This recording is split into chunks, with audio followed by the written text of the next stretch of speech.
Hey guys, it's Kilby Browne with the Property Hats New York City team, and I hope you are having a fantastic day. Great summer day. Here I am again in the border of Jersey City Heights and Union City.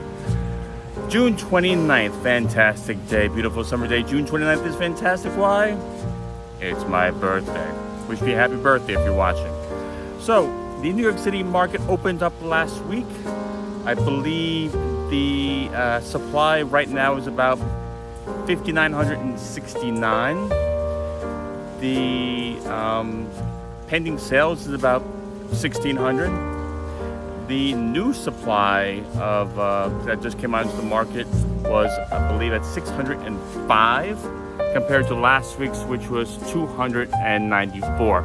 So that's about, double the listings that have come on the market.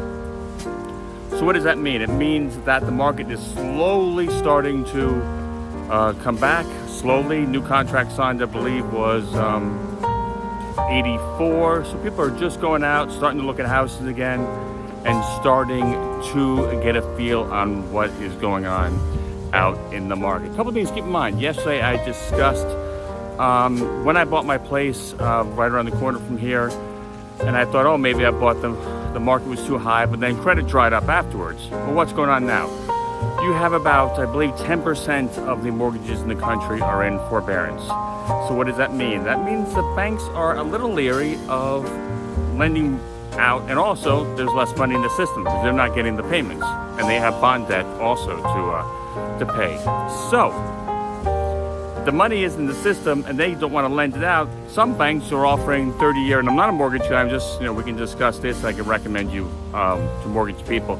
But some banks are offering rates like 30-year jumbo in the high twos, maybe 295. And other banks, because of the risk, are saying, no, it's going to be more close to 4%. So do your due diligence. Your real estate agent can help you find a professional that can give you the all the right information. I know on new condo sales in New York City, a lot of the buildings might be at maybe 30% sold, and so that's not going to do it for the average loan. So a lot of banks might not want to loan in those buildings, so you might have to get different kind of financing and talk to multiple different banks. So as we progress into this week, again, I'm here to help you if you have any questions. If you're interested in moving, buying, selling, or renting, and especially if you're a first-time home buyer, Marizetti and I would love to help you. Enjoy your day. Be safe. Be healthy. Be safe. Have a great day. Bye-bye.